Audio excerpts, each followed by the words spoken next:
Hi everyone, thank you so much for coming out, and thank you Chris and the Conduit for lending us this really lovely huge room again. We must have done something right last year, and hopefully you'll have us back next year too. And thank you all for coming out tonight. Coming to an event that promises to make you feel uncomfortable is a hard sell at the best of times, not least in the middle of January, so well done and thank you. For those of you who don't know us, we're Talking Taboos, and we exist to kind of uncover and understand and raise awareness of different taboo subjects, which is what we'll be talking about tonight. It's really important to have these kind of conversations because they do deflate and minimize the impact and the harm that taboo subjects can cause on people. So we really appreciate you all being here, and we're excited to chat about it.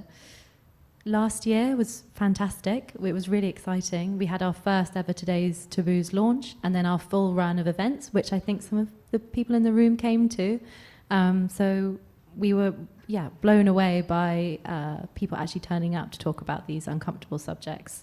And we really appreciate all those who came, who spoke, and who hosted us in their spaces. Trying to find out what subjects people don't want to talk about and then asking them to talk about is a little bit tricky.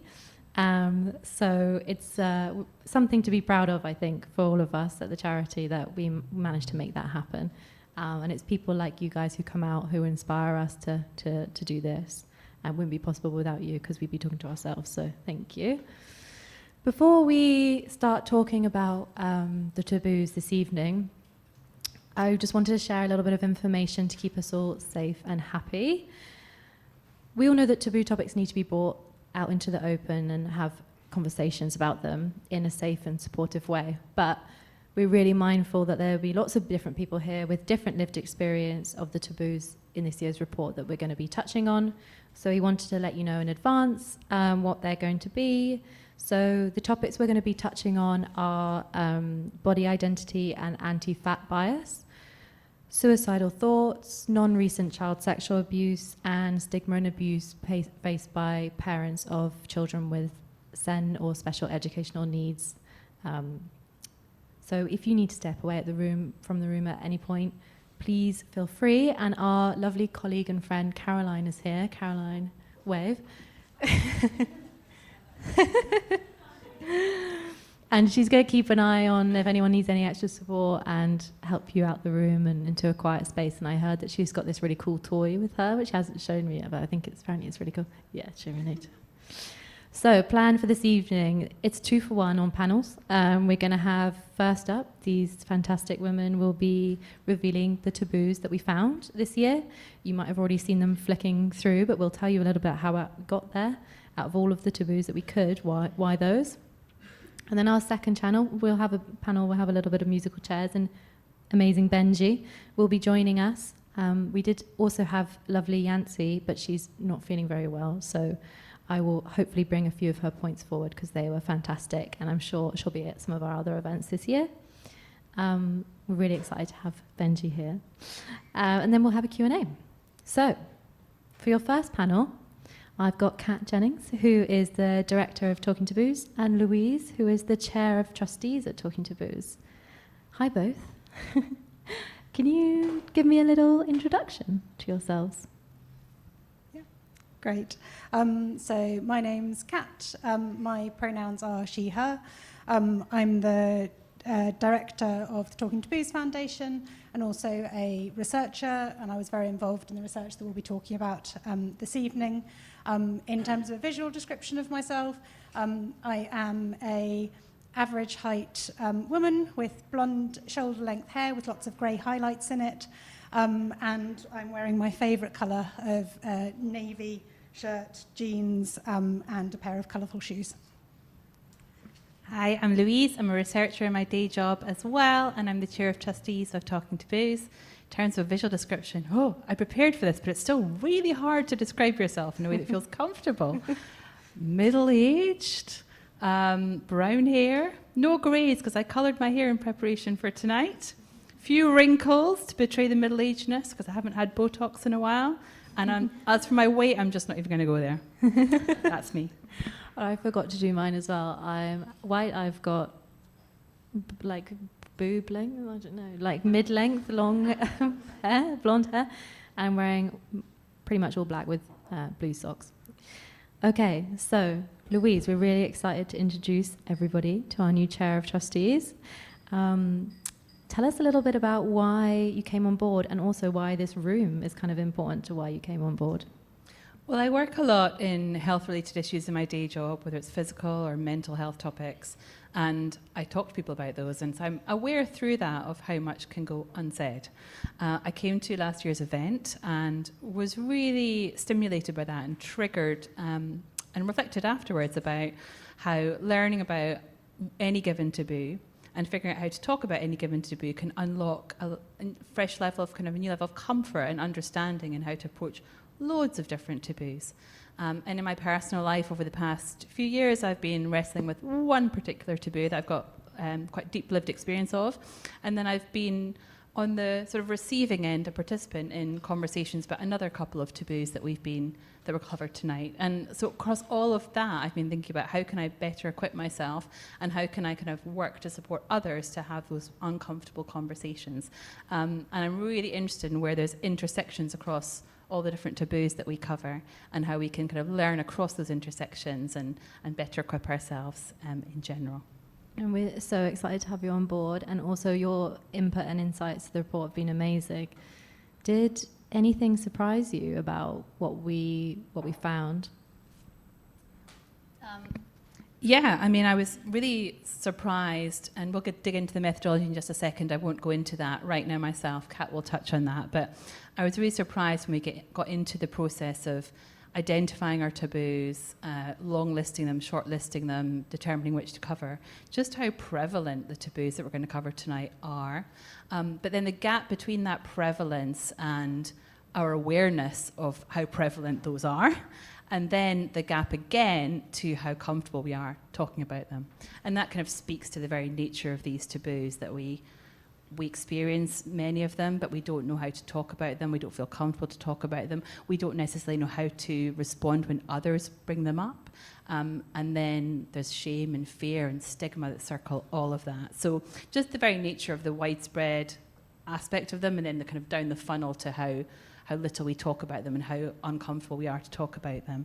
And then just kind of looking at what's going on in the world around us, just how much is changing, how difficult the backdrop that we're living in is, and how a lot of issues that fuel these taboos are growing, whether it's kind of economic hardship or health issues out there. So kind of really looking at, although we're getting more and more sophisticated in understanding of how to talk about sensitive issues, actually a lot of issues are growing and we're still not sufficiently there in how to have those uncomfortable conversations. And that's what makes taboos get stronger and worse, is that silence. And I think it's fair to say in our report, some of the data we found was really eye-opening about how many people are struggling with these taboos, but just not talking about them at all.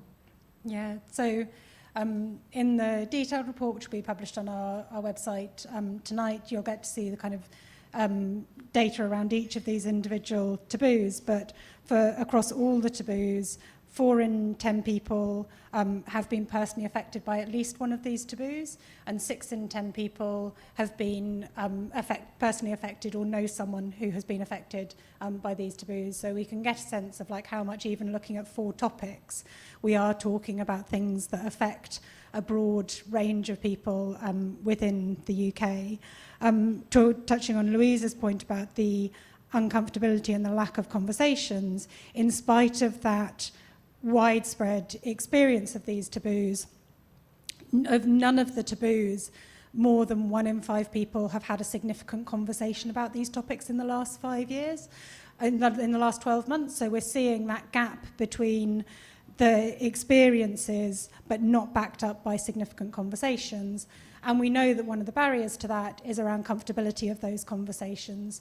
And so, again, looking across the taboos, only less than half of people are comfortable having conversations about each of these topics. Only 1 in 5 of us is comfortable talking about all of these topics.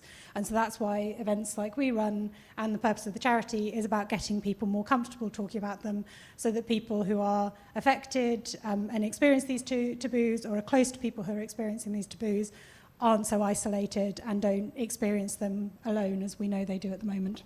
And that 6 in 10 stat is pretty crazy. And thinking about the room here, that's over half of us who either experience personally these taboos that we're going to talk about, or know someone who has. But 1 in 5 of us, so very few of us are talking about it.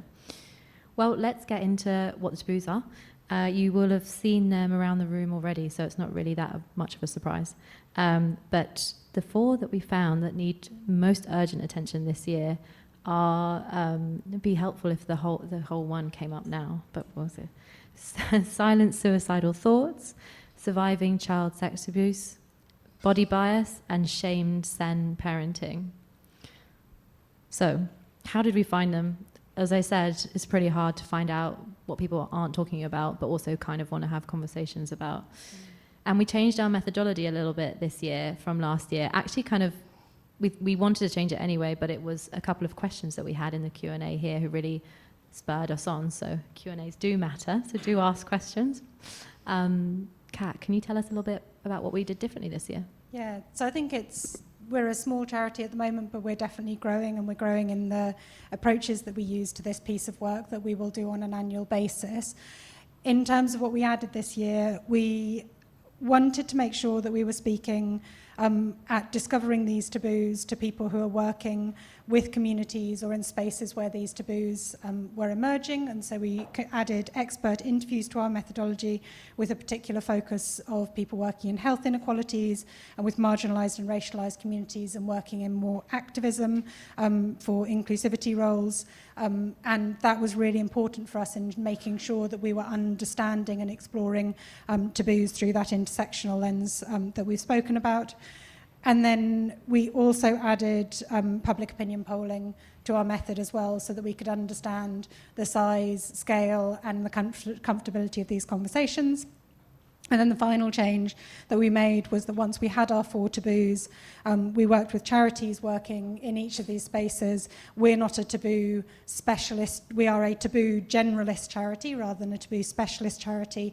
So it's really important to us that we partner with organisations that have worked and have deep expertise in these spaces. So we have spoken to people like Samaritans, the Survivors Trust, Campaign Against Living Miserably, Obesity UK, and also in the report there are some stories from people who are experts by experience on these taboos, and I would highly recommend that you read those stories, because I think they bring so much to our understanding of these taboos. Yeah, they're really brilliant, and thank you to Sophia, Jamila, and Lucy who shared their stories. Okay, and then a couple of the things that we did that last year that we repeated, what were they? So our first step was trying to uncover the taboos, which is our perennial problem as a charity. If there are so many taboos that we could be and should be talking about. So we did an initial long listing that drew on input from events that we're running like this evening. Yeah, and you might have spotted this massive box at the back of the room and some slips and pens. We'd love to hear from you to kind of put your vote in for the taboos that you want to hear about next year. It's our first step in deciding what the taboos are going to be, is to look at what the people around us who are coming to these events want to hear about from all of your experiences. So, yeah, do add them in there, because we really do use them. We then did a Discover AI, who partnered with us last year, did another scan of the social media and media landscape. We've got a couple of people from Discover AI here tonight, and we are incredibly grateful for the depth of understanding and the scope that they can bring to this. So they helped surface a long list of taboos. And we spoke to experts as well, who helped highlight the taboos that they felt needed urgent attention. So, Louise, you were part of the long listing decision making, as was I. Was it easy? Nope. So I mentioned that I've got lived experience of one in particular, and I've had conversations about another two, but I was very conscious that I didn't want to bring my own personal bias or experience to this, so that kind of created a bit of a filter in my mind in the process, and we were all very conscious about that. I think it's fair to say it's not about us. And there's so much that we could cover, so how do you decide? Well, we wanted to be objective and rigorous in our selection. So we took some time to figure out how to prioritise what the criteria would be. Quite a number of conversations about that. We had a Miro board. Oh, the Miro board makes all of this so much easier, and lots of kind of sifting and sorting and brainstorming through that. And then we eventually, through various steps of discussion and criteria application, reached a long list that we then took into a short list. But no, it wasn't easy because there's just so much, as Kat said, there's just so much out there that we don't talk enough about. So where do you begin? Yeah. And we used, as Louise said, we spent quite a lot of time thinking about the criteria with which we would select these. So we looked at taboos that came up across multiple sources, so that had shown up in the social data, in the expert interviews that we conducted, at events. We also asked our experts, when we were speaking to them, to suggest the taboos that they felt were most important within the communities that they were working with. So we took that into account, and then sifted down to 10. And then how did we get from 10 to 4? So that was where we used our first public opinion poll to whittle down from 10 to 4. We asked people in that public opinion poll 2 questions. We asked them, which of these 10 topics do you feel most uncomfortable talking about? And which of these do you want to hear more conversations about? And there were some interesting kind of nuances around that data, around the fact that the uncomfortable conversations were not necessarily the taboos that people wanted to hear more conversations about. There was some overlap. We chose 2 that came up most highly on most uncomfortable, which was child sexual abuse and suicidal thoughts. And then we chose 2 further taboos that people wanted more conversations about, and they were body bias and behavioural challenges in children. Suicidal thoughts also came up as a topic that was high on a lot of people's list of a conversation that they wanted to hear more conversations about. And I think that desire around hearing more conversations about these is important, but also with child sexual abuse, a topic that people are uncomfortable having a conversation, but did not necessarily select as a topic that they want to hear more about. As a charity, it's really important that we still encourage conversations around taboos that feature on that list as well. Yeah, absolutely. It's important to have both of those taken account of. So, and with taboos, often in our work, we find that there's so many different challenges within that one subject that what we're trying to do is, as a charity looking across all taboos rather than a specific subject charity, is to really get to the heart of what is causing that to be such a taboo and what is the action that needs to happen. Louise, can you share a little bit about shamed sen parenting in terms of, what was at the heart of that taboo? Yeah, I think this is a really interesting one in that many people here are probably parents, and we bring to parenting our own upbringing, the culture that we're absorbing, which is kind of generally focused on talking about the experiences of parenting neurotypical children. And so we look at how parents of children who fall outside of the norms parent, and there's a lot of judgment. There's a tendency in culture today to assume that we can, as parents, mould our children really actively and make them who we want them to be. And it's our responsibility to make them into good, kind, high-achieving children, whatever our goals might be. And, of course, they are who they are from birth, and there's only so much that we can do to influence that. But we bring this kind of sense of expectation that we can make children who we want them to be to how we judge other people and their children. And there's so much judgment out there. When we look at kids who are struggling or who are behaving in unexpected ways, who are behaving in ways that could be quite difficult or might be seen as unpleasant, parents are so often blamed. And what sits underneath that is just a lack of understanding, and then furthermore, a real lack of empathy. And this is so key to what we're trying to call for, is space, approaching things with no judgment and with empathy. And I know from my work in the space of suicidal thoughts that there is similar misconceptions, there's similar knee-jerks, there's similar judgment going on. Kat, do you want to share a little bit more about what we found? Yeah. So I think this taboo came up across a couple of expert interviews fairly early in our initial discussions. In fact, Jancy, who can't be here this evening, spoke about the fact that often in her working in communities around this topic, young people were whispering their feelings to her. So there's a fear about saying and telling people about suicidal thoughts. But there is also a fear and stigma that's associated with this thought. There's also around this taboo a real fear about asking others about suicidal thoughts, and a real fear that we will make it worse, which couldn't be further from the truth. Talking about suicidal thoughts openly and non-judgmentally is absolutely key to preventing suicide. And we really need to remove the taboo around having these conversations. I think Jamila, who shares her story in the report, talks about how having these conversations, how being able to be open with friends about her experience of suicidal thoughts has been the key to keeping herself safe.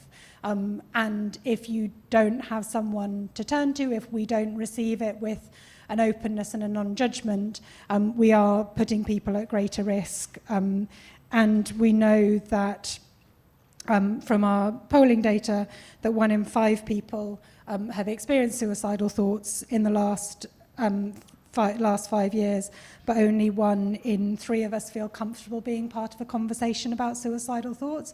And we really need to improve our capability and our confidence to be on the receiving end and the supporting end of those conversations. Yeah, absolutely. And what Jamila says is so powerful, especially about how when she's tried to talk about these experiences, it's met with a lot of she's met with feeling guilty, or like the people she's speaking to that feel like it's almost like she's done something wrong, which is, it's so inherent in all the language and everything. So talking about them is so important.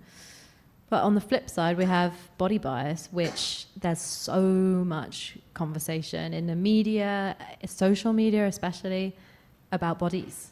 Like, tell us a little bit more about. Yeah, it's an interesting one, because it is sort of on the flip side in terms of the volume of dialogue and scrutiny that there is really overtly out there as regards people's bodies, because obviously it's something that we can visibly, easily judge. There is so much judgment, and there's so much, a bit like the shame-send parenting one, there's so much kind of sense there that we can be whoever we want to be, that we can be whatever weight we want to be, and it's going to be interesting to see kind of how the availability of drugs to help our control our weight starts to shift kind of dialogue around that.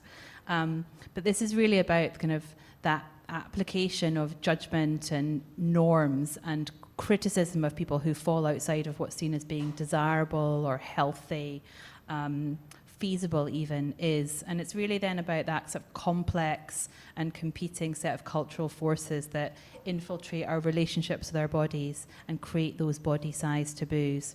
This is really strongly informed by social media and widely varying norms in what people see as feasible, healthy and desirable. And there's just so much judgment out there, open judgment online and in real life. Yeah, absolutely. And I think coming to our last taboo that we want to talk about tonight, similar to silent suicidal thoughts, but also taking a little bit of body bias, there is so much sensationalized coverage of child or non-recent sexual abuse, but a real dearth of personal, interpersonal, like at the doctor, at any of those services. There's just a real lack of provision, a real dearth of real conversations around sex abuse and child sexual abuse. Tell us a little bit more about that. So I think that this taboo, as I said earlier, was the one that came up most highly in terms of uncomfortable conversations, and we see that in the data. It's one of the ones that has got the lowest number of conversations being had about it, and also the lowest level of confidence in speaking about it. So I think only about 1 in 5 people feel comfortable being part of a conversation about child sexual abuse. There is a real, as Flo said, there's a lot of kind of like sensationalized media coverage, but very little provision and support for the long-lasting physical and mental effects of child sexual abuse. There is a real lack of understanding of how to support and how to involve survivors of child sexual abuse in the creation, provision, and dedication of services that can support them with the lasting impacts. There needs to be much more space for all of us to be able to be part of those conversations. And I think Flo, you were going to share something from our report there. Yeah, I think Sophia, who shares a lot about her kind of approach to this as sort of joy, serious joy in approach to talking about this, shares a lot about her kind of community and her experience of this and how difficult it is to talk about this. And actually, she feels like she has to look after the people that she's trying to talk about when she talks about this, which is absolutely the opposite, of course, is the way it should be. So I would really recommend reading what she says, because it's incredibly important. So before we wrap up and we switch you guys over, is there a couple of broader lessons or takeaways from this last year of working in taboos and what we found in this report to share? Yeah. Should I go first? So really it's about pausing and thinking that everyone has a different set of experiences, a different backstory, experiences that we don't know about, inner minds that we don't know about, and just pausing on our judgment of whatever we see presenting itself in their attitudes, their language, their behaviour, and bringing empathy. So really just creating that space for empathy and compassion, and not rushing to judge, not rushing to assume that they come with the same kind of set of circumstances and experiences and views that we have. Creating space for getting it wrong. There's cancel culture out there. There's so much judgment of people who just kind of trip up a little bit, say the words that are not quite the right words these days, that aren't kind of politically correct. And that's that kind of course, we need to have an expectation of what it's okay to say, but sometimes that kind of judgment, that criticism of whether we're using the right words or not can be really quite a bit too strong and can stop us from speaking, and can lead us to being quick to judge others for saying the wrong things, when it's not that they're coming with any kind of malice, it's just that they don't know necessarily what it's okay to say these days, and that changes fast. And if you're not necessarily coming with English as your first language, or living in if you're speaking in a culture that's not your own, norms can differ, and you may not have that knowledge of what it's okay to say these days and what it's not. So creating that space for others to kind of get it, in inverted commas, wrong, with it, but also not expecting that it's for the people who have experienced the issues, who are surviving the issues or have survived the issues, to educate you, having the willingness to educate yourself, which is kind of what we're here for, to help us all educate ourselves. And then kind of opening up the space when someone gets it wrong to kind of learn more, and with curiosity and without judgment. Thank you, Luz. I think, such a key point. Is one of the things that we know that perpetuates taboos the most is lack of language. And no one deserves to hear or needs to hear things that, are phrased intentionally to hurt. But in the same space, the lack of language is really stopping us from talking. So how do we get through that? How do we get past that? Benji, I know we're going to talk about it in a little bit, and your things that you put out are so helpful in this space. But it really does shut down conversation. I had a friend recently had an experience where she shared the wrong terminology for talking about suicide. And she was coming at this from a completely positive intent, trying to raise awareness, and was shut down rather harshly. And then speaking to her afterwards, the reaction to that is, well, I never ever want to talk about it again for fear of getting it wrong. And that's just not helpful when we're trying to talk about things more. So it's a fine line to tread, but it's something we want to talk about a little bit more. Yeah.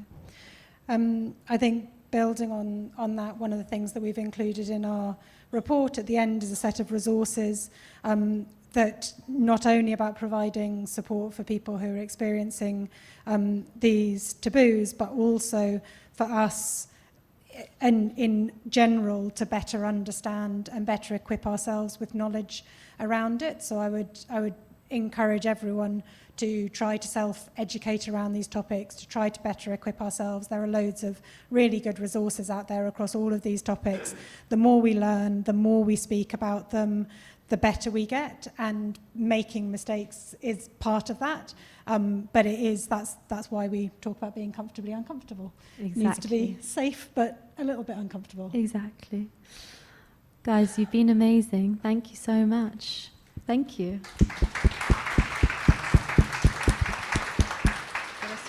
I'm going to hand.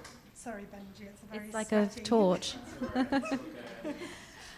We'll do a little bit of musical chairs and welcome Benji. Just gonna put Do you want me to? my wine. Yeah, Actually, yeah. my phone, actually. Keep the wine. Yeah, put keep the phone wine, down. put the phone down. It's the right choice. Okay. Welcome, Benji. Swivels. Hi.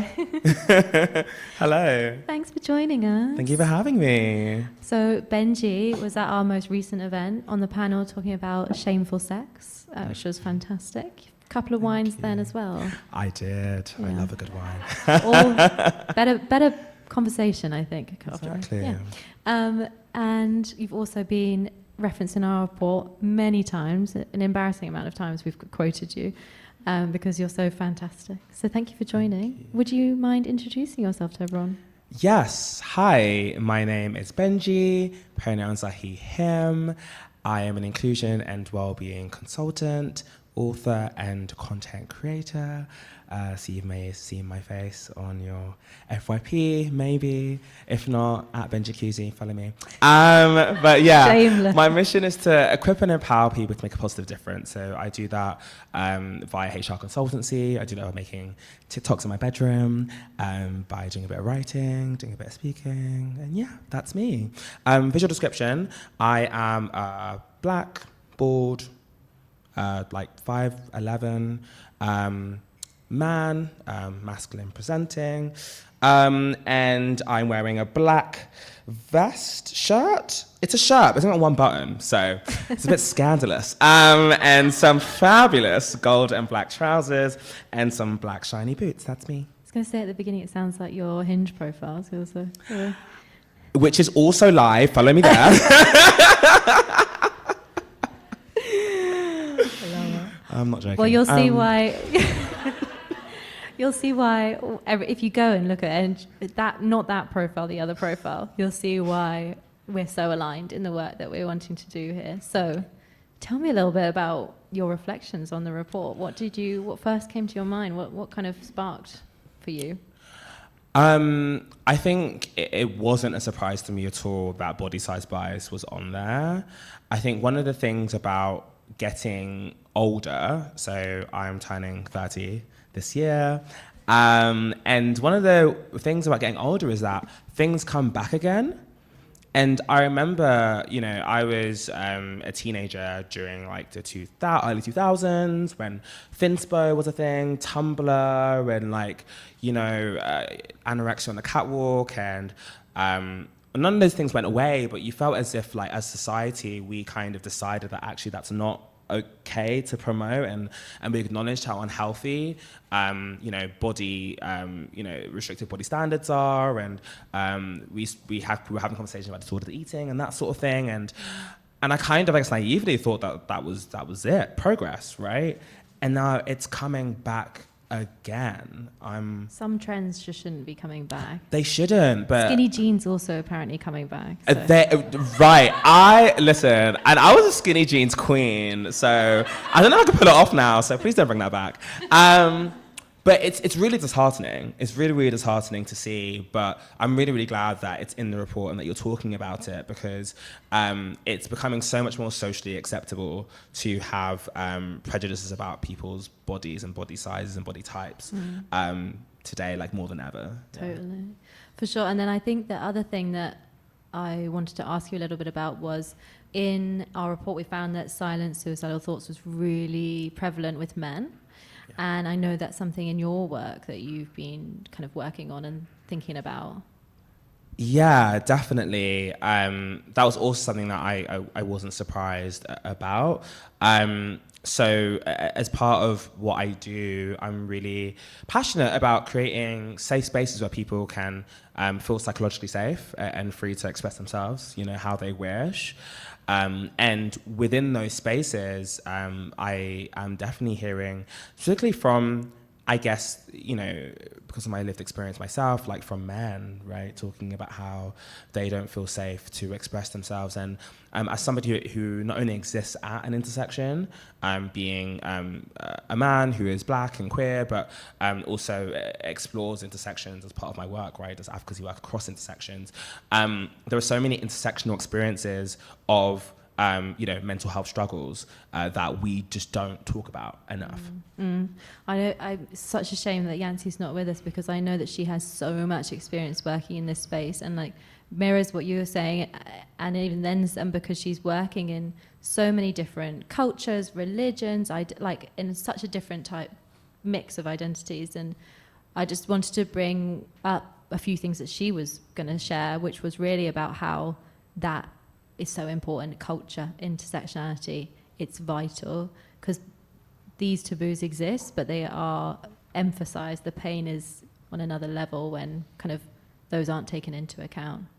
100%, and especially when the services you're looking to for help don't have an understanding of where you're coming from, right, and your specific lived experience.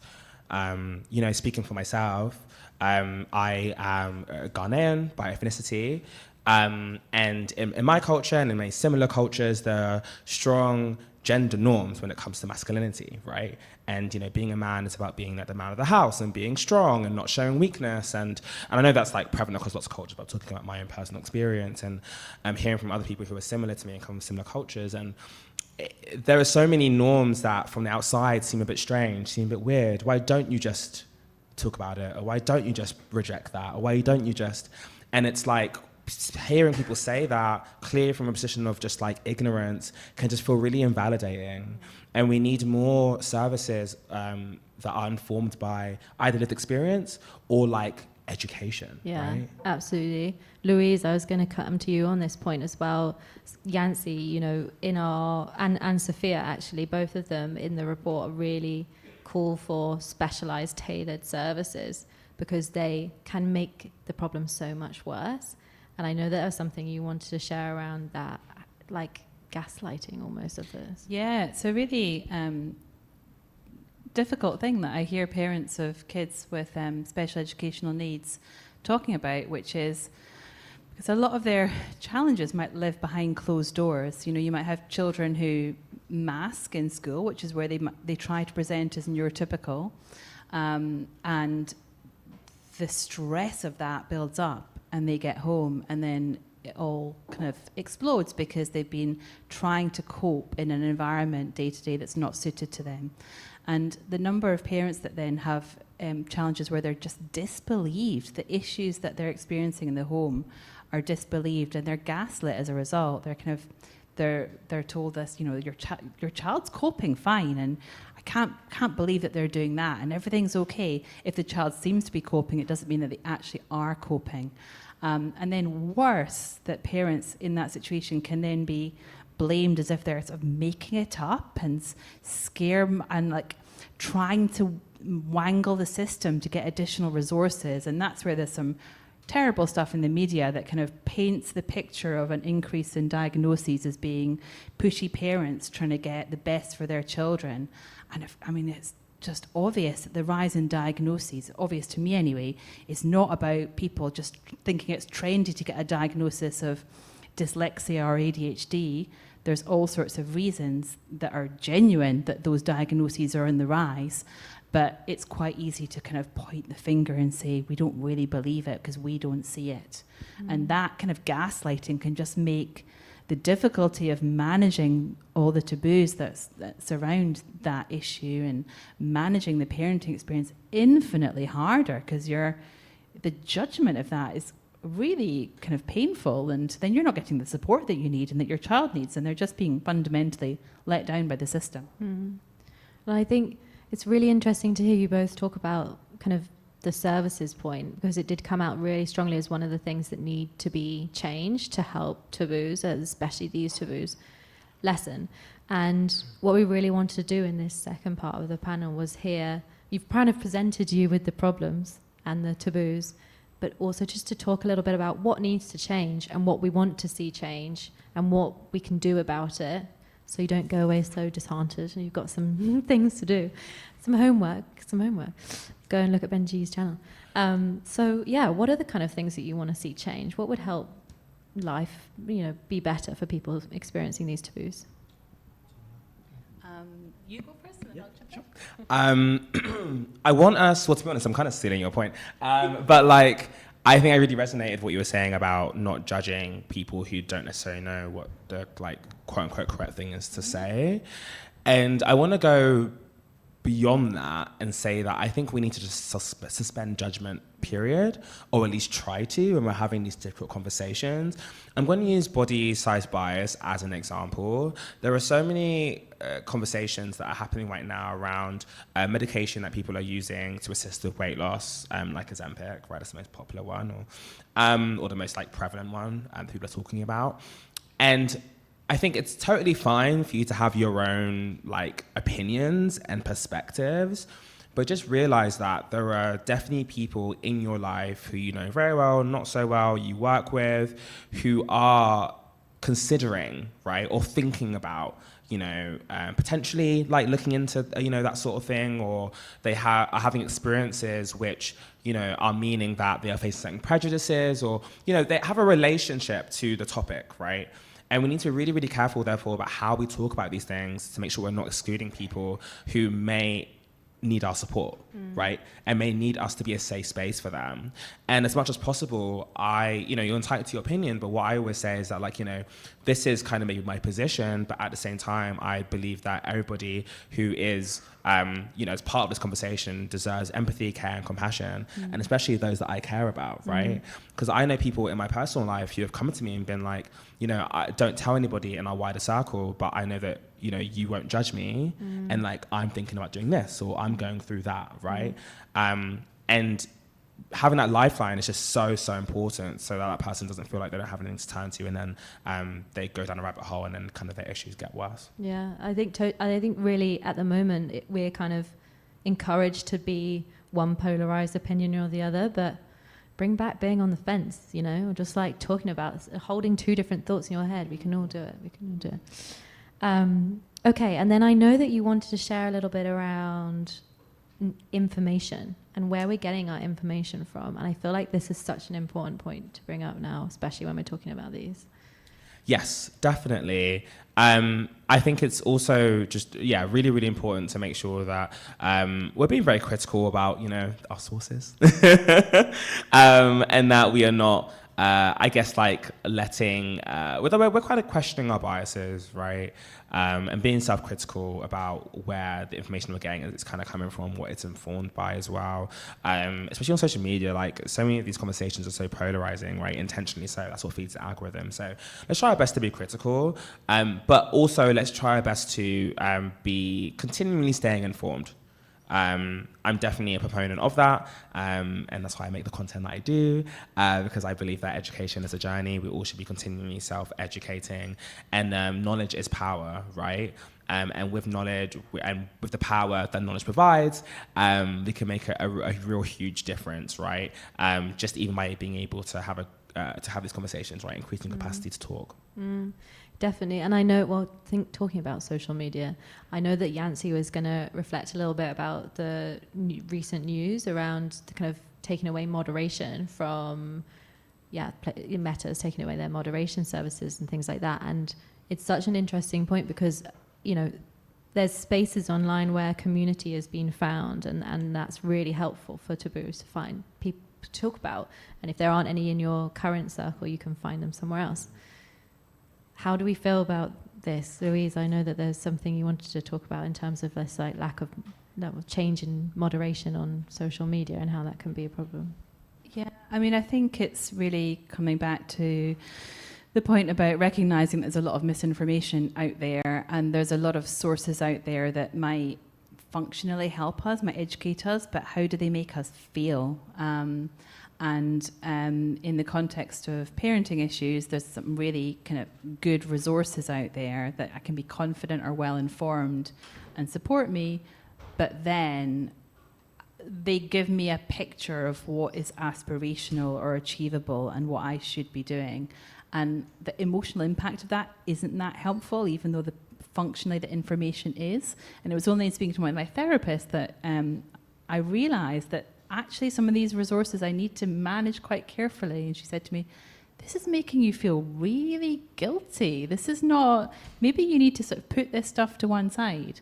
So recognizing there's misinformation out there, and there's going to be more, and then recognizing the emotional impact of the content that we are consuming as best we can, and figuring out through that how to moderate our consumption if we need to, and or how to search for more diverse sources and informed perspectives, and perspectives, to your point, Flo, that kind of come down in the middle. There is so much polarization out there, and it's just getting worse, isn't it? Sensationalized headlines, perspectives on one end or the other, and that's kind of all that clickbaity stuff in the media. So we need to figure out our way through all of that. Yeah, and not kind of fighting your own team, as it were. I know, Benji, recently you had something kind of in line with what Louise was talking about, almost cancel culture happening on. Yeah, I basically I did a video where I was talking about what we consider to be too smelly to eat in the workplace, quote unquote, is informed by cultural biases, right?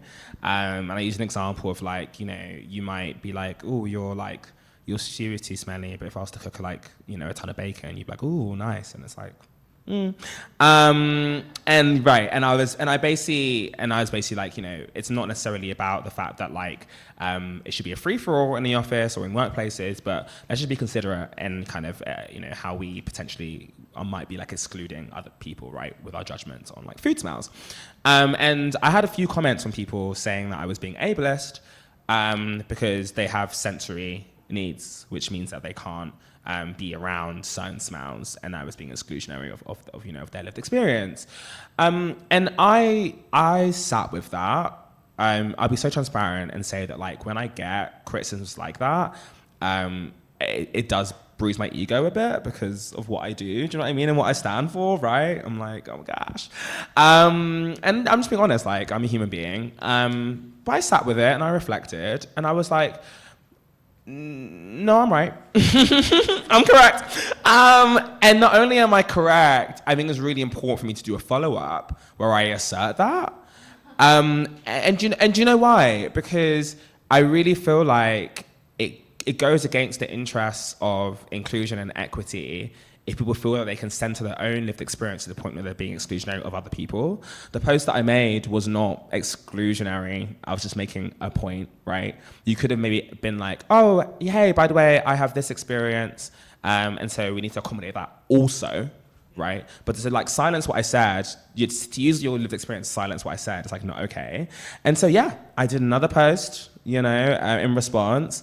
And I think people really appreciated that I stood my ground on that in a way that wasn't dismissive. It was just kind of asserting their point and kind of in the interest of inclusion. So I say that to say, I think it's really important that, like, and I think that quote is in the report, like, to make a change, to make a difference, sometimes you have to be disruptive. I always say I'm not a nice person, I'm a kind person, period, right? I'm abrasive. I'm loud. Look at these trousers. No, I'm shy. But sometimes you need to be, and in all seriousness, in terms of talking about tackling taboos, right? Sometimes you need to stick your neck out a bit, right, to make a change. It is scary, though. It is so much easier said than done to say, look, we all know that it's uncomfortable to talk about this, but actually the discomfort is feeding this taboo, making it worse and worse and worse.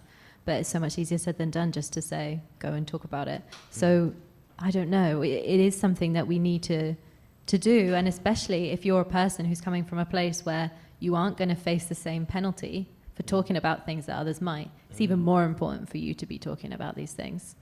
100%. And like privilege, using your privilege is so huge. If you have, if you know, an aspect of your identity or background, just means that you don't necessarily face, you know, a certain issue, right, that other people are facing. That is an opportunity, right, for you to use that extra comfort that affords you, right, that space that affords you to say something, right, and face like less risk for doing so, right, lesser repercussions. So definitely do that.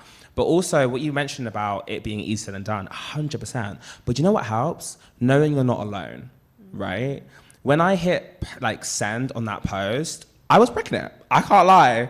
Like I mean, you know, I said what I said, so period, right? I was always going to stand by it, but a part of me was like, oh gosh, I'm going to face backlash. And every like, every comment, or every share, every DM that I got from people who follow me and stuff, being like, thank you so much. I felt more emboldened. I felt more empowered.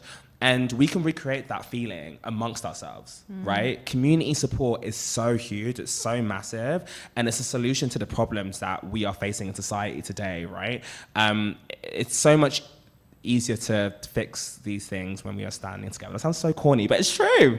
It's true. It is, and it's like, go back to the point of a stat that we had in our report, 6 in 10 people are experiencing these taboos, and that's just 4 subjects.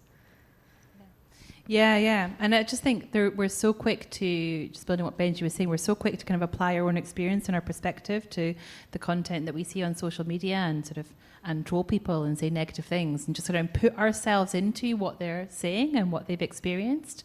So sometimes we need to check our privilege and check our own position and the biases that we're bringing. I also think in all of this, there's room for a bit of humour sometimes, and just sort of humour can really help cut through some, many taboos in all sorts of different ways. And sometimes we're so quick to judge that we don't take humour and light-hearted content for what it is. We just want to kind of find a way to make a point. Absolutely. And we have something in our kind of like how to talk about taboos that is, we welcome humour, not to laugh off things, not to use it to escape the conversation, but to bring. And Sophia's methodology in bringing joy to these subjects is so important. And I hope that we do that in our events. And when we talk about things, we don't want it to feel heavy and dark. So, yeah, totally. I think maybe it's time for a Q&A, if there are any. What do we think? Kat, swap with me and I'll see if anybody has any questions. But first, thank you so much to all the amazing panelists tonight.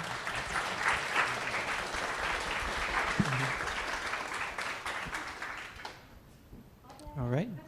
We've got a question back here. Okay, I'm coming. Here you go. Oh, thank you, Mike.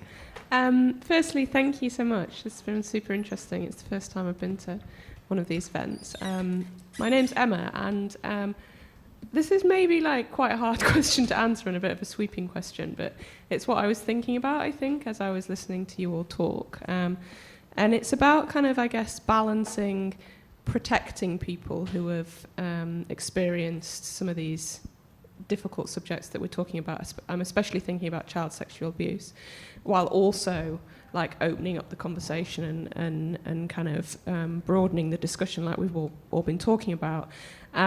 It made me think of two recent things.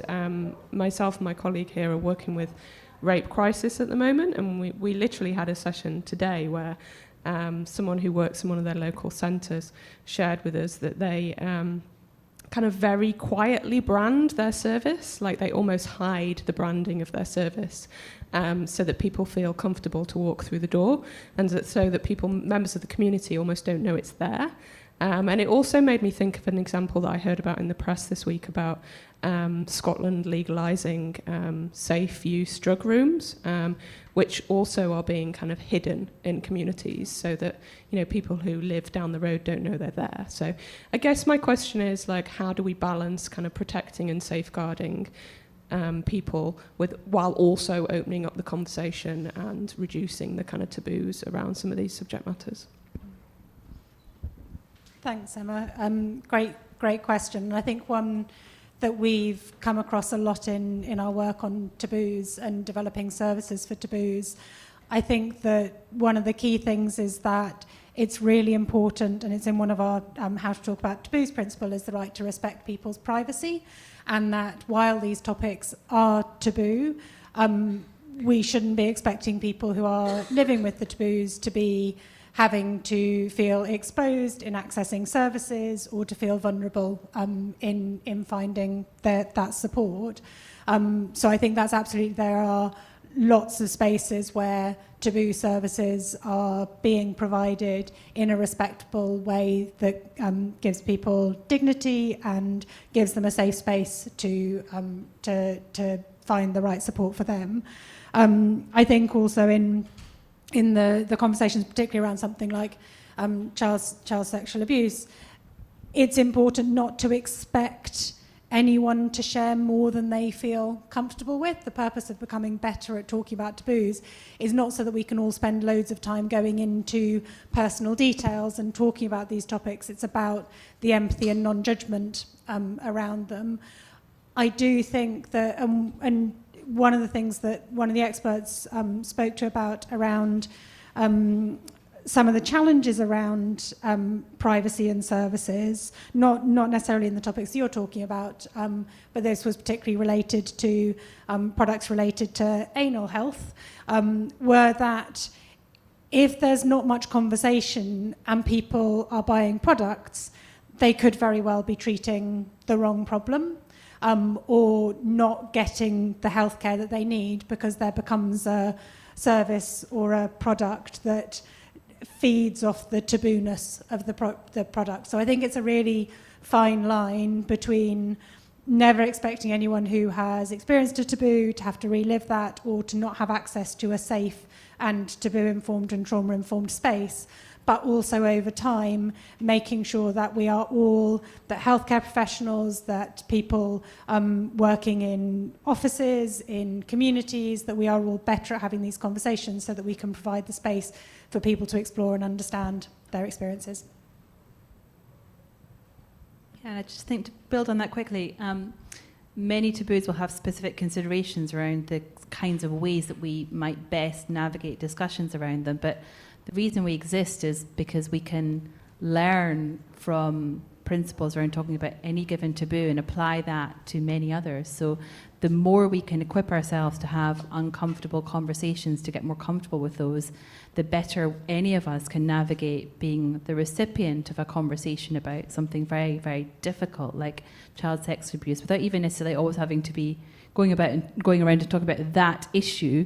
It's about equipping ourselves to have conversations about difficult topics like that and applying general principles around non-judgment, empathy, compassion, kindness. Do you want to try it? To more sensitively respond to whatever comes up.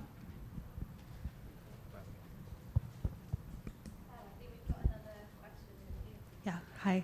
I'm Tama, she, her. I apologize in advance if this is like lightly incoherent. If I had a lot more time to think of how to phrase this, it would probably be better. But I've had like 5 minutes. So I was thinking, and I guess my thoughts kind of kept coming around to this throughout the conversations about how central the feelings, like the raw emotions of fear and shame are to the existence of taboos and the perpetuation of taboos.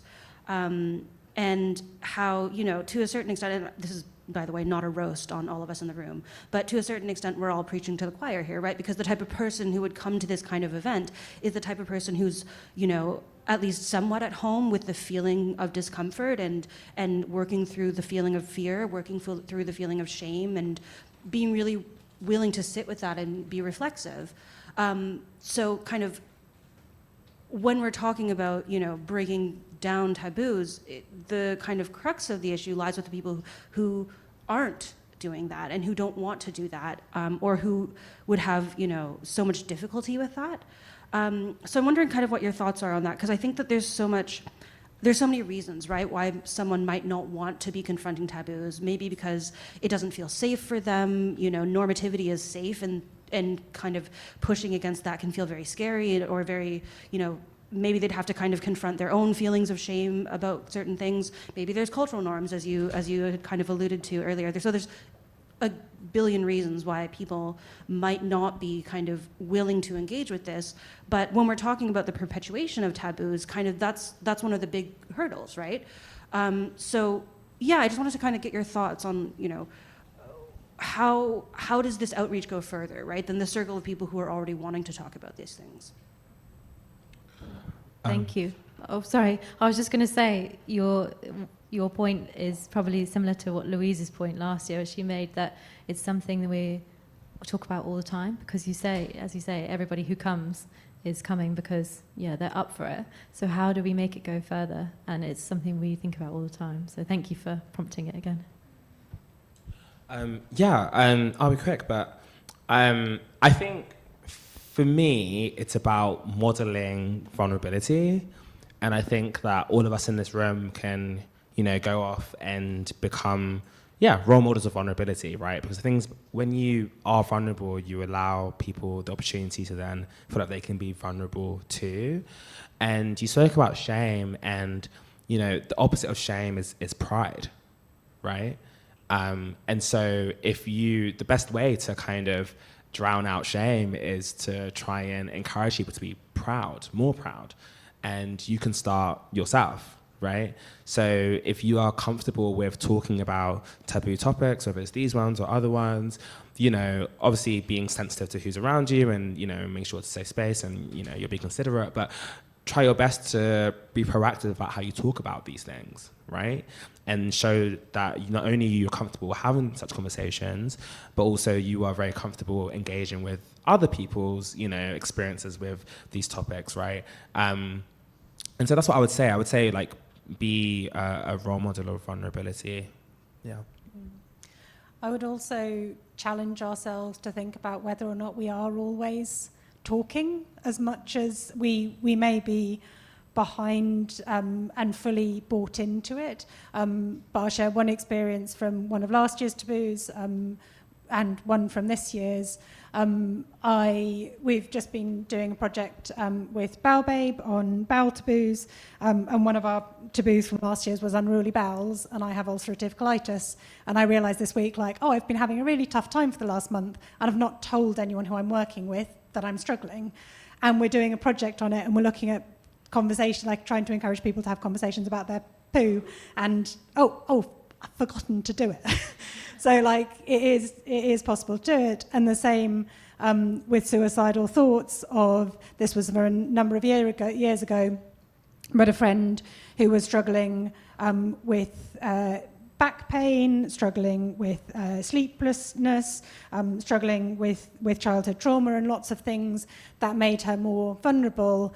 And I didn't ask. And I do think that, and I've seen that more recently with a similar thing around suicidal thoughts, I think that even those of us, we definitely do need to go further. We do need to get braver in having these conversations. But I would also challenge all of us to think about how much we are talking about these in our day-to-day life and when we're still holding back, because I think we are making progress and a lot of us bought into it, but there's still conversations that we're not having. We have one over here. Hello. First of all, thank you so much. It's just been super interesting.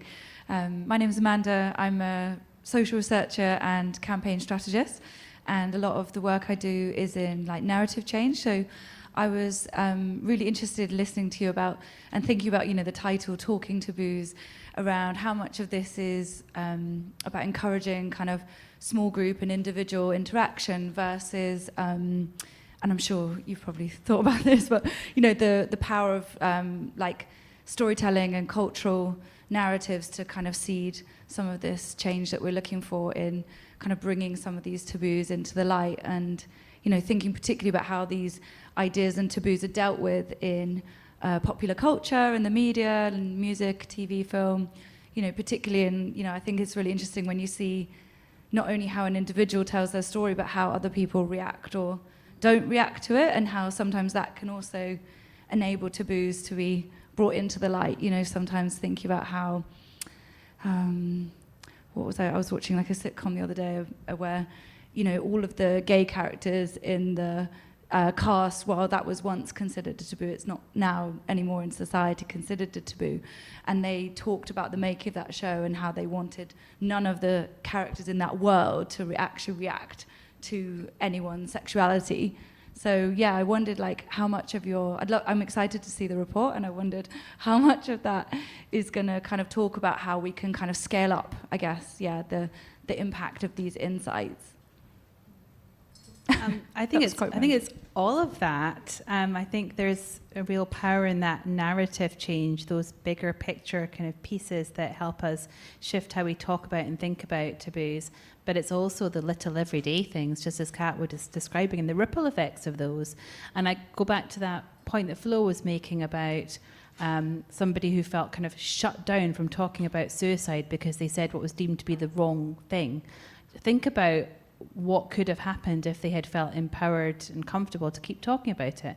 Think about the impact of not talking about it. Little things like from one interaction, you lose that opportunity for a ripple effect. So I think it's the little day-to-day things and how they scale up and how they kind of stretch from those of us who are here and most comfortable with that fear and shame and stigma, and cascading that out towards those who are least comfortable. But I think it's also about those kind of bigger picture kind of shifts and more cohesive kind of gear changes through narrative change. Yeah, changing narrative is huge. Something I always talk about, and this is like a shared experience for many, many queer people. But I remember like watching TV with my parents, and there'd be like a gay kiss, and my mum would leave the room, you know, or my dad would go on like a rant about, you know, how all gays are going to hell, and then I'd be sat there like, oh gosh, right? Even before I even knew that I was gay, but I knew I was different, right? And I had this instinct that, oh gosh, like, you know, I wasn't really truly loved by my parents, right?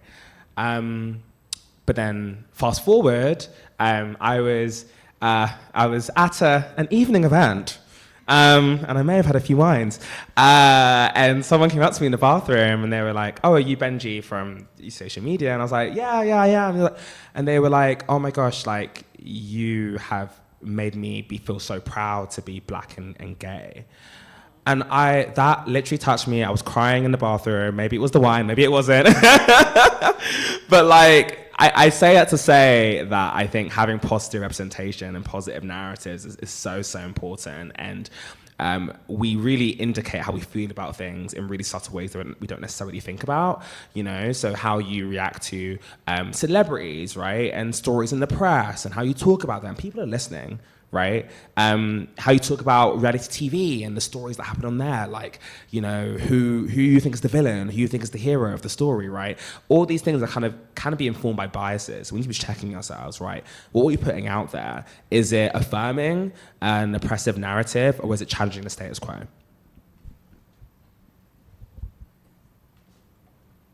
right, any more questions? Raise your hand, don't be shy. We've got one back here. Hi. One thing that I was thinking about is how taboos sometimes kind of arise because people just like genuinely don't care or just aren't interested. Sometimes they arise because people have like such good intentions that they're scared if someone brings it up to them. They're scared to like say the wrong thing, so they might just change the subject, which is equally hurtful, but as sort of saying the wrong thing, or even maybe more hurtful than changing the topic, than saying the wrong thing. But one thing I'd sort of like to hear you guys reflect on is how like it feels to be on both sides of that conversation. Things for people to sort of keep in mind, things for people to sort of like try to to keep in mind on both sides of that conversation, basically. I think one thing to remind people of, and we see it in the data that we have in the report, of just how many people are affected.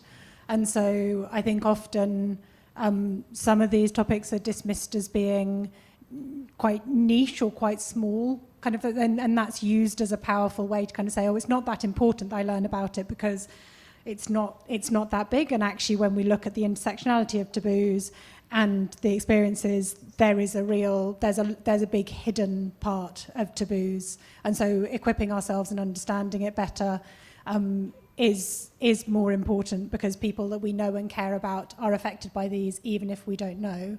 And I think that there's the, as you say, the difference between not caring, so how do we make sure that someone does care, or not knowing, and that's the self-education piece as well. No, I'm not sure what to add to that. That's really good. Okay, we've got some back here.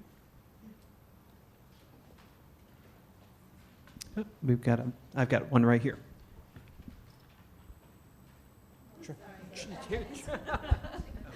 Hello.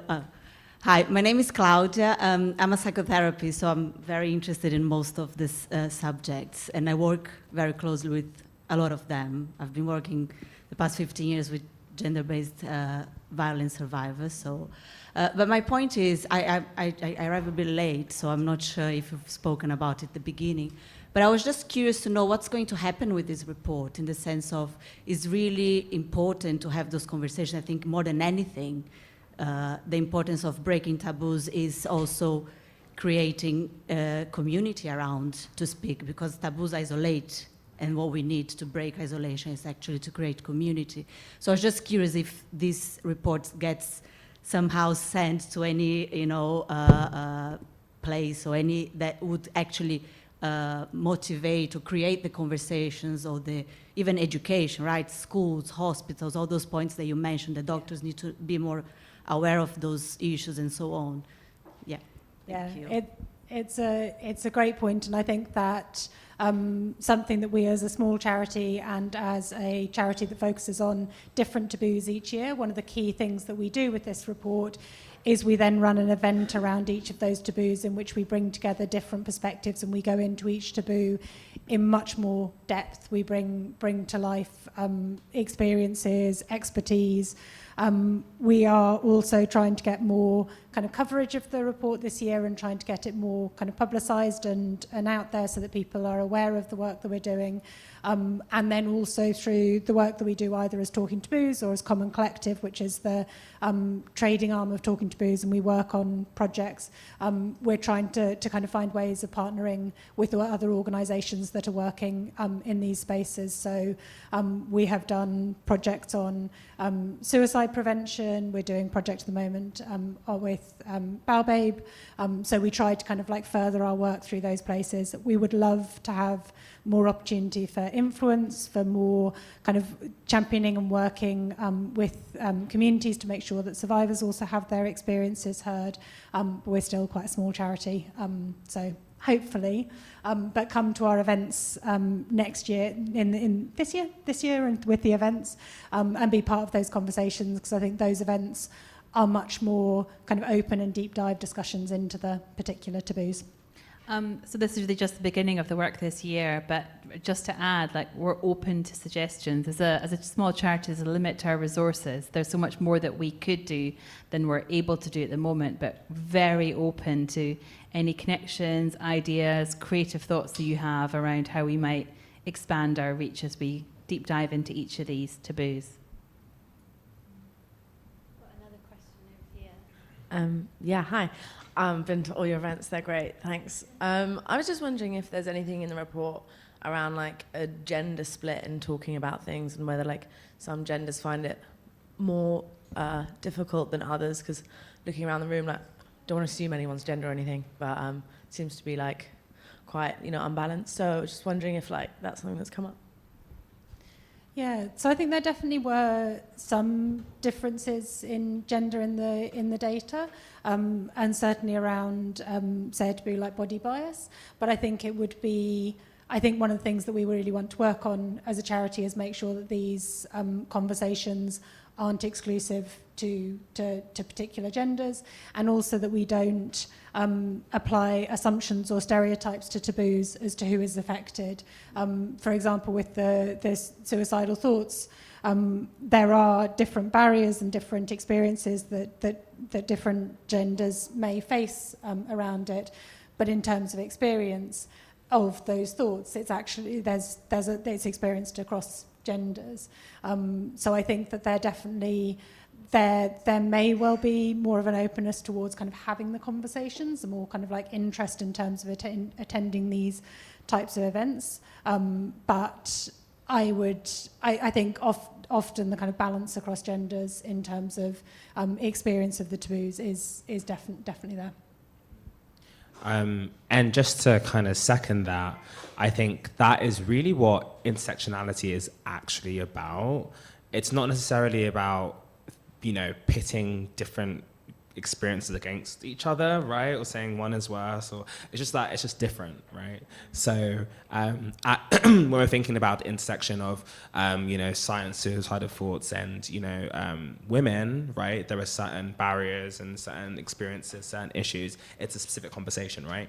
When we're talking about the intersection of, that experience and being a man, there are certain issues and certain experiences, and like we're not saying, I don't think it's helpful to be like one is more important than the other, or like we should focus on one over the other necessarily, right?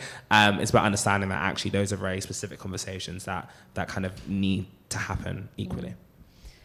And I think one of the organisations that we spoke to in feeding into the report was an organisation called Future Men, of which Yancy, who couldn't be here this evening, but is a trustee as well. And I think that it is important to take into account those factors in it. But as Benji says, it's about making space for not assuming or not kind of perpetuating stereotypes around particular topics. And I think it is a particular thing that the media loves to do, generalizations, or be very kind of like focused on particular presentations of these taboos. And I think when you look at experiences, it can be much broader and much more diverse than we think.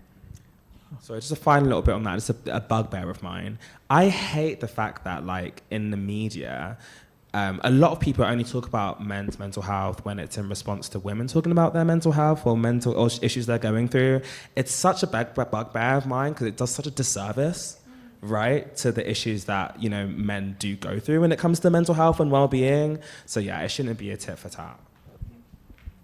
Thank you for all your amazing questions so far. I think we've got time for one more, if there was anybody who had. Got one right back here.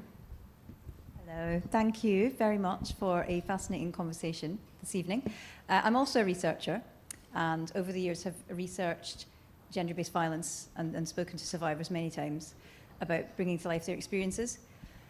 But I've also conducted a lot of research with perpetrators of sexual violence, including in prisons with people convicted of sexual violence, people who have contacted helplines such as Stop It Now, who are concerned about their sexual interest in children. So I guess my perhaps very challenging sort of question at the end is think about, do we have limits to our empathy? Because these people, the perpetrators, are also people and are often very vulnerable people. And we like to kind of paint the drivers of pain, the drivers of these situations as monsters, but like they're not. They're humans who also may be experiencing some of these issues. They often are, as I say, very vulnerable. They're someone's son or daughter. So I think the kind of the question I say is, how much can we push ourselves into these taboos and have kind of empathy for people on that side of the spectrum where like they're actually perpetrating some of these situations? I think we should personally have empathy, but as a society, do we feel there's a kind of limit to empathy where there's almost a conditionality based on people's behaviours, or do we need to make sure there are no limits to that empathy and how we really see people as people, whatever they've actually done?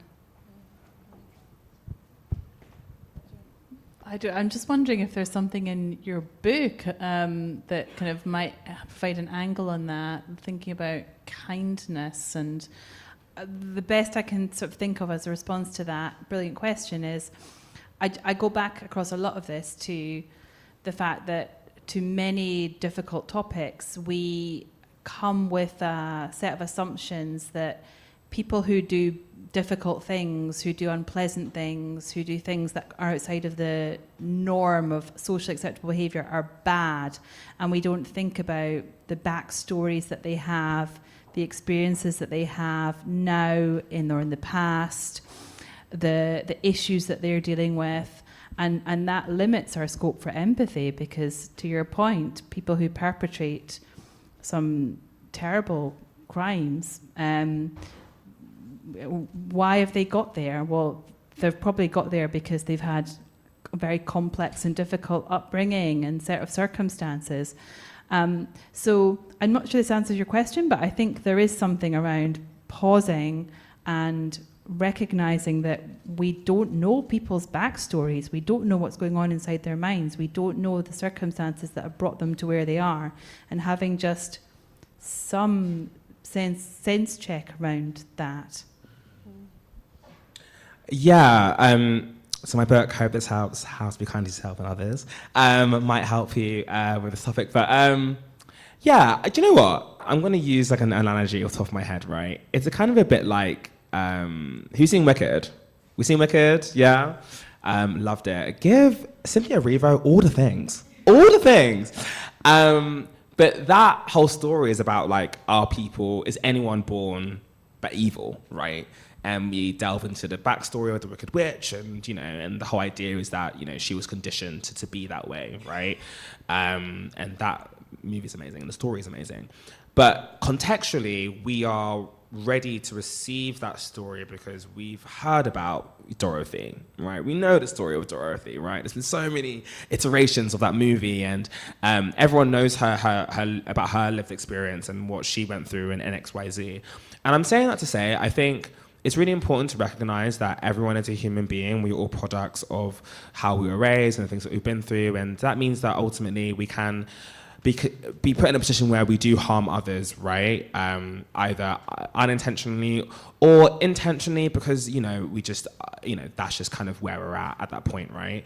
And it's really important that we see the humanity in each and every one of us. It's really important that we try our best to do so. But there is also a time and place for that, It's not in every situation that we need to be seeing both sides, right? We need to be really sensitive in how and when we do that, right? Try to use that example. It's like we are now ready to learn about Elphaba's story because we've already known about Dorothy's story. So there's balance there. Another example I'll give is that, like, if I've experienced a microaggression in the workplace, a racist one, the person who did that might not have meant it, and they may be really upset and sorry about it. But the first reaction shouldn't be to be like, oh, did Janet mean it? The first reaction should be, is Benji okay, right? And after I'm okay, then we humanize Janet and we think about how, what's her learning journey from then on. So I think time and place is really important.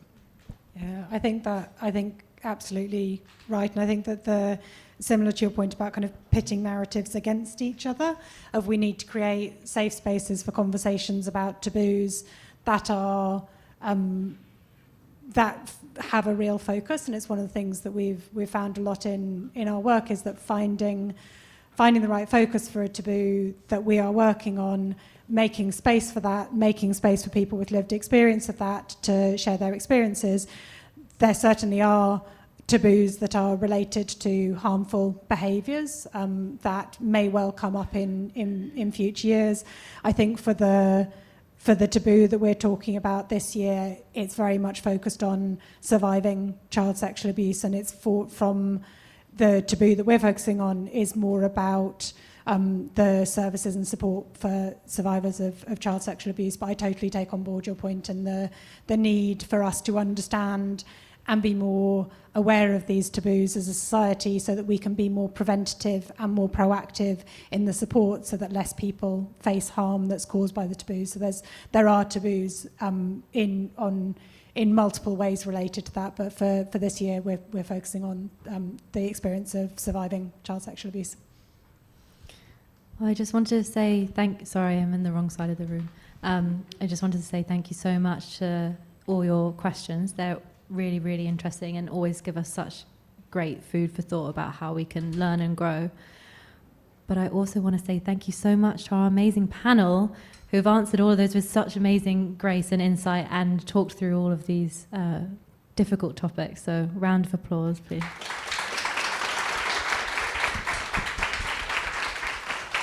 And I'd love to invite you all to carry on the conversation, input your taboos that you want to be in the report next year, and come to our events. And something else I've forgotten, Kat. I was just going to say, so the report will be online. It is online. It is online? Amazing. So Flo has, amazing to have done that while we've been here this evening.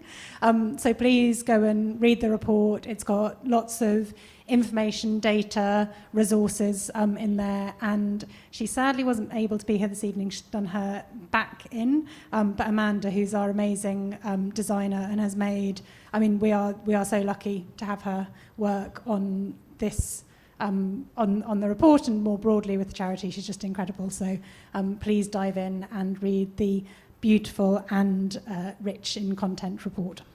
Absolutely. And thank you all for coming. Thank you.